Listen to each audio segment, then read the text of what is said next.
Assalamualaikum warahmatullahi wabarakatuh. Salam sejahtera bagi kita semua. Sebelumnya, perkenalkan nama saya Anis Yula Subiana dari SMA Negeri 1 Kendal. Pada kesempatan kali ini, saya akan mempresentasikan resensi novel dengan judul Melis karya Kigo Higashino. Novel ini diterbitkan oleh Gramedia Pustaka Utama pada tahun 2020 dan diterjemahkan ke dalam bahasa Indonesia oleh Faira Amadea. Novel ini memiliki ketebalan 304 halaman. Novel Melis merupakan karya bergenre misteri yang tidak hanya berfokus pada pertanyaan, siapa pelakunya, melainkan lebih menekan pada mengapa kejahatan itu dilakukan. Sejak awal cerita, pembaca sudah diarahkan pada sosok pelaku, sehingga ketegangan dibangun melalui pengungkapan motif yang melatar belakangi tindakan tersebut. Kisah ini bermula dari kematian seorang novelis terkenal bernama Kunihiko Hidaka yang ditemukan tewas sehari sebelum ia berencana pindah ke Kanada bersama istrinya. Pada awalnya, kasus tersebut tampak sederhana karena bukti dan tersangka telah ditemukan. Tersangka utama adalah sahabat korban sendiri, yaitu Nonoguchi Osamu. Meskipun Nonoguchi mengakui perbuatannya, detektif Kyoichiro Kage yang menangani kasus ini merasa terdapat kejanggalan dalam motif yang disampaikan.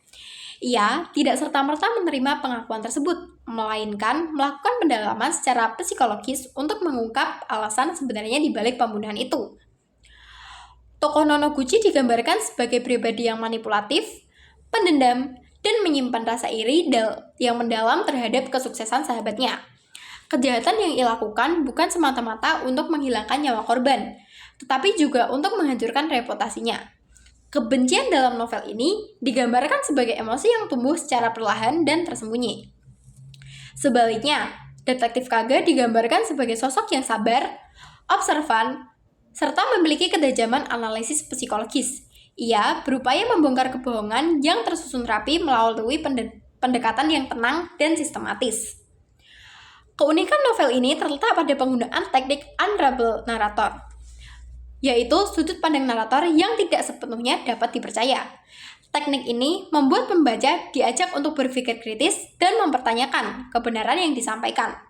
Selain itu, novel ini juga menyinggung nilai-nilai budaya Jepang, seperti konsep tatamai yang berarti citra diri di hadapan publik, serta haji yang berkaitan dengan rasa malu dan kehormatan. Di balik kesopanan yang ditampilkan, tersimpan konflik batin dan kebencian yang mendalam.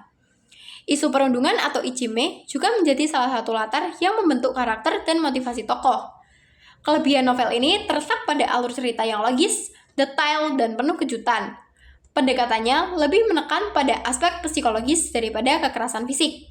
Namun, bagi pembaca, alur mungkin terasa lambat karena penulis menyajikan proses investigasi secara rinci. Sebagai penutup, novel Melis memberi pelajaran bahwa kebencian dapat tumbuh dari rasa iri dan rendah diri yang dipelihara dalam diam. Novel ini mengingatkan pembaca agar tidak mudah menilai seseorang berdasarkan penampilan luarnya, karena kebenaran seringkali tersembunyi di balik lapisan kebohongan yang rapi. Sekian presentasi dari saya. Wassalamualaikum warahmatullahi wabarakatuh.